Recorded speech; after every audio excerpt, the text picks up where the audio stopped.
Trump's visit to NATO follows divisive G7 summit in June. Trump to travel to Britain, meets Putin in Finland. Militarily stronger, NATO faces Trump's rebukes on spending by Robin M. at Brussels, July 11. Reuters, to the pomp of brass bands and a fly-past of fighter jets, the NATO alliance holds a two-day summit from Wednesday looking stronger militarily than at any time since the Cold War and with plans to expand further to curb Russian power.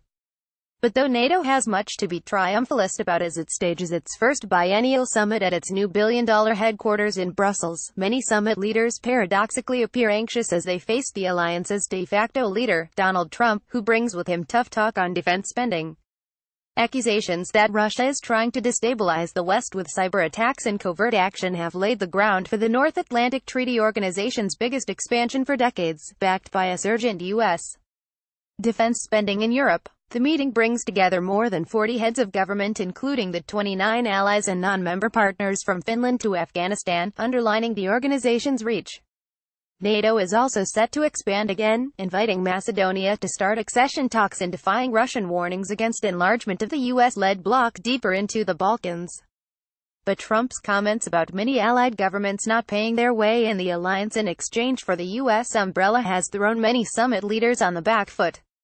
NATO has not treated us fairly. We pay far too much and they pay far too little, Trump said as he left the White House on Tuesday for his trip to Europe, which will also take him to Britain and Finland, where he will meet Russia's Vladimir Putin. Carefully choreographed sessions and the leaders' dinner in a Brussels museum on Wednesday night are unlikely to mollify Trump, NATO diplomats say, as they found out to their dismay in May last year at a special dinner to welcome the president. Back then, Trump spoke his mind, ignoring decorum and warning NATO allies that they owed massive sums and had to do more to stop terrorism. Renewed purpose. No one knows for sure what Trump will say at NATO, and diplomats also worry that European leaders might react, making a tense situation worse. But unlike his recent tweets in which he berated allies, Trump struck a more affable tone in person before taking his flight. We will work it out and all countries will be happy. Trump may seek to take credit for the increases in European spending that are now registering in government accounts.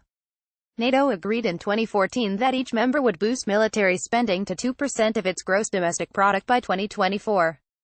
Now, cumulative expenditure by Europe and Canada has risen by almost $90 billion since 2015. Allies can take a little criticism if it comes with the recommitment to the U.S. security guarantee, but if Trump threatens to withdraw from NATO, then that could be very difficult, said a NATO diplomat involved in the preparations. Founded in 1949 to deter the Soviet threat, NATO is based on deep cooperation with the United States, which provides for Europe's security with its nuclear and conventional arsenals. NATO has found renewed purpose since Russia's annexation of Ukraine's Crimea in 2014, sending battalions to the Baltics and Poland to deter any potential Russian incursions. Russia's image does not only depend on organizing the Football World Championship, European Council President Donald Tusk, a former Polish Prime Minister, said of Moscow's highly regarded organization of the Soccer World Cup. No one should forget the essence of politics and the international relationship with Russia, said Tusk, who is expected to attend the NATO dinner. Any other business? But the U.S. President, who is the commander-in-chief of the world's biggest military power leads the alliance, has also indicated he has other issues he wants to discuss, including non-NATO business such as trade relations with Europe. He has already imposed tariffs on EU steel and aluminium exports and is threatening to do so on cars. We lose $151 billion on trade with the European Union. Charge us big tariffs. Trade deficit with the EU, although both the bloc and U.S.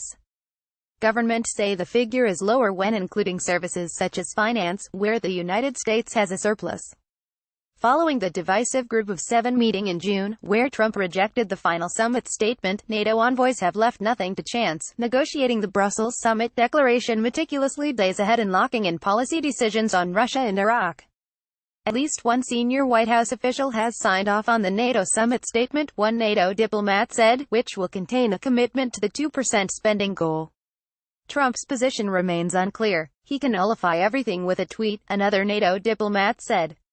Additional reporting by Sabine Siebold in Berlin, editing by Richard Baumfirth.